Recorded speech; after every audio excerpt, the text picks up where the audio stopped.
Hello viewers, me and team here. Welcome to a Let's Play of Genghis Khan 2, Clan of the Grey Wolf. You may remember that I did a little bit of a Let's Play on this earlier where I took you guys through the World Conquest scenario. In the future I might do post-commentary on this, but this is actually live commentary for the moment. Anyway, I could load my saved game with having taken over all of Mongolia with Togrul Khan and start the World Conquest scenario from there. Notice that this isn't around until you win the Mongol scenario, so that's worth noting. I can show the map off though. The default leader for this map for the Mongols is Genghis Khan. But you get some other options too. You can go over here and play as Minamoto of Japan, Richard of England, Frederick of Germany. I won't try to pronounce that, but yeah, you can play as the Byzantines, or down here. Oops. So you get some different options if you unlock the World Conquest scenario. The other maps are basically still the same world map as the World Conquest scenario. You just have different options as to who you can play as. You again get Genghis Khan, but now you have a different leader. Well, he has different stats for Japan. You get to play as different empires down here. You can get these guys and use elephants, which kind of aren't so great. Philip II of France is amazingly good. He has excellent politics stat and a lot of body points, so he can be really abusive. And then finally, yeah, John of England. No Robin Hood getting in our way this time. And the other map, which I think a Let's Play has been done on YouTube, or at least finished, is this one. This one's the least balanced of the maps, because you start off as Kublai and a huge empire if you pick the Mongols. You get Hojo in Japan. Yeah. You can play as yet again different empires. You can play as Byzantines with Michael, who has not such a great starting army or stats, but very playable. I've won with him before, and others have as well. Charles is probably another great leader. And then finally you can play as these guys again down here, but again, different leader. Now, one thing to note is that depending on which region of the world you are in, you have different types of units available to you. For example, the samurai can only be recruited in Japan. Europe gets knights instead of Mongols, and I'll take you through the units as I get to them. There's also some stuff unique to the Middle East and some stuff unique to India. It is widely regarded, well, as widely as there are people playing this game anyway, that knights are pretty much the most expensive and least effective of the mounted units, meaning that European starts tend to be a little bit harder than starts out of Japan or Mongolia. Also, because of the nature of the AI in this game, even though this guy is pretty big, very frequently they're not too effective and you can sweep through the lands anyway, very similarly to how I was doing it in the Mongol Conquest scenario once you've set up. And so if you set up like a really powerful samurai army, you can just eat these guys alive anyway, even though they're all technically one nation. So probably the strongest position to start is as the Mongols. The Mongol unit is amazing. It has excellent stats all around and lots of arrows and mobility. Second best, probably the samurai in Japan. And then you have like your stock Asian unit, the lancers. Those aren't so great. The Mamelukes and horse archers can be quite good from the Middle East, though. So, yeah. And then bringing up the back would probably be like, well, probably knights would be the worst, but that's only because they're more expensive than the lancers from like these territories in Eastern Asia, where they don't really, the non-special areas in Eastern Asia are not so good. So there you have it. Now, which leader to play as? Well, this should be somewhat challenging, I think, and it should be a little bit different from the other games I've done. So that leads me to pick a total jerk face. Let's go back to the Genghis Khan scenario here. And we could play as either Richard of England or John of England. Why not go with King John of England?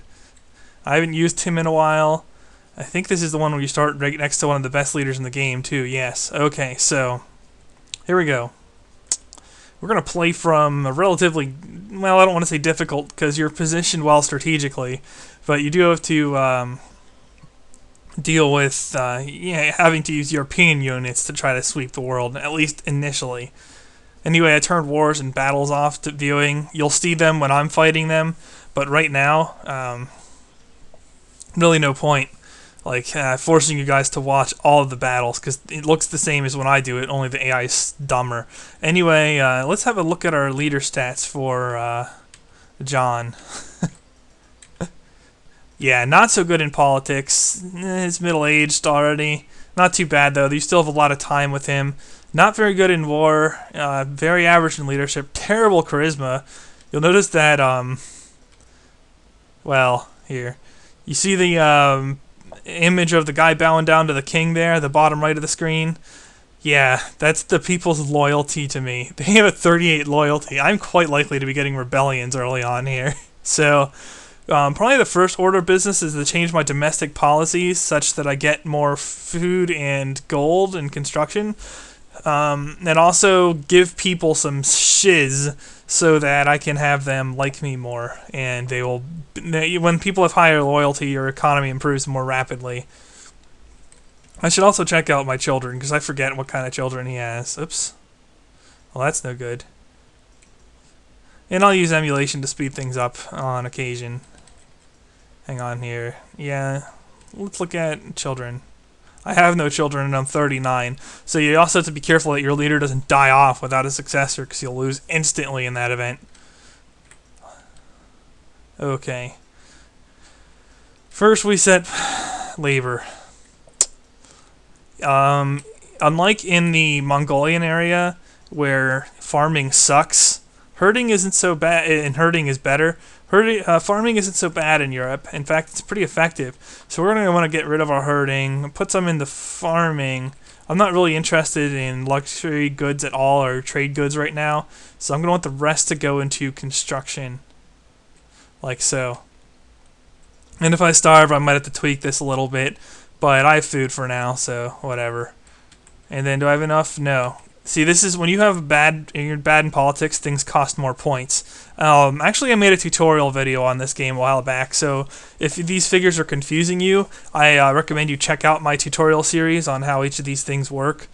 That way you'll get a little bit better of an idea of how the game works and why I'm doing some things in it. Anyway, since I don't have a lot left, I could either, I think, train my troops, yeah, or like spend time with the family. I want to get started with the spending time with the family early, just in case I need a successor.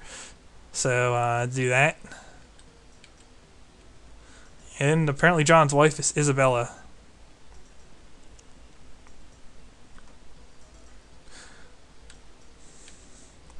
And I don't really see any incentive to give them tribute ever. Like, it doesn't seem to prevent them from attacking you, and there's no real benefits to giving up your gold, so just refuse them. Same thing if they ask you to surrender, that's ridiculous. No, I will not ally with the only way I can get out of here. Ideally, I want Philip II to attack out of France and endure some attrition. That way, I can pick him off. And he makes a pretty good leader. You don't want to leave people who are formerly rulers and as controllers of a territory, because they like to revolt on you if you do that. But he could make a very competent advisor or general just to have around. And I'm going to go ahead and give some food to the people, or maybe some luxuries. Probably ultimately both. So, okay, so you hit to the left and you can use all of it. But I'm just going to give them 1,000 straight up. I really want to raise their loyalty and build up my economy quickly, and get that going for when I have merchants. I think I don't have enough. Oh, yeah, I can spend time with family again. Okay. And eventually I'm going to want to be training my troops as well.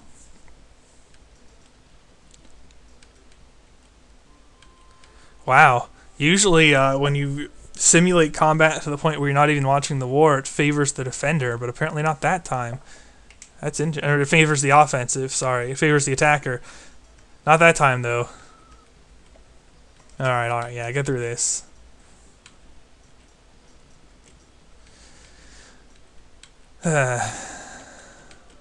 Wow, that's really making a fool of me. They'll usually succeed on the attack. Well, what can you do? Now I'm going to check the market. And basically, you have 4 types of merchants in the World Conquest scenario. And anytime I have 2 of them, I'm going to want to set up a trade so that I can make money. And John does have just enough body points to make 3 transactions per turn. So, yeah, I'm going to give to the people once again. Don't really have a lot. I'll give them some textiles. And yeah, let's get started on the training of the troops. Let's have a look at our troops, actually. Not too impressive, not terrible. We have 4 knights, 3 longbows, and 2 crossbows. The icon just above the knights are the Mamelukes. Those are those Middle Eastern guys that are awesome. Samurai at the bottom right. Mongols are one to the left of the samurai. So yeah, really the only you want, I don't know, you can just abuse mass infantry like I did, or you can create some fairly powerful armies. I'm probably going to want 20 knights eventually, or at least a healthy chunk of knights that I can wear on the enemy and kill some stuff without too much attrition of my own, and encourage some surrenders, and pretty much start off on a tidal wave of success. He still wants to ally. He really wants his backside protected. I do not blame him for that. There we go. Finally an attacker one. Man, oh man. Okay. And apparently those 3 territories are one of the stronger empires on the map right now. Not that that'll be true for very long. Okay, I'm going to want to keep giving to the people. I really want to build up their loyalty to me. This is like the most unhistorical version of John the First ever. But what can you do? I think I'll give them some more gold. Let's give them 500 gold, see what that does. We're getting there now. It's looking nice. Okay. I'm training some troops some more. I mean, arms is probably more important than training, but training is free, so you have to buy arms from merchants. And the Mongols are getting started. I don't know, sometimes the Mongols like explode into craziness, but very frequently they wind up getting wiped out by backstabs, and somebody else emerges over there as a power, which is awkward. But the Mongol unit itself is just amazing. Alright. And yeah, I think 40 into farming is good enough here. Let's give some people some more stuff. Whoa. Jewelry. Royalty has no need of jewelry. Oh man, I got barely anything from that. And spend time with the family again. Mud on your floor. Screw you. That's not what you're supposed to say. You're supposed to make me a medieval sandwich or something. That sounds kind of bad. Okay, never mind that then.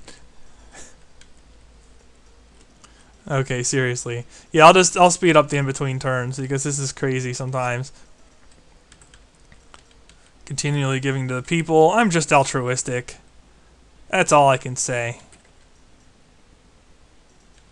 Look at that loyalty. My people love me. Where's the revolt now? Oh, there we go. Philip of France has invaded Germany. Very frequently he does well, even as an AI. And he's just crazy. I think he has like, it's like somewhere between 13 and 15 body points with an A politics rating. He can literally make 4 or 5 merchant transactions in one turn. So you can get so much money with him really quickly and do like basically everything you need to do without any trouble. Just an amazing leader who needs to be beheaded, I think. Well, okay. Domestic. Let's give to the people again. Let's give them like 300, 400 food. Max loyalty. Spend some time with family. And there you go.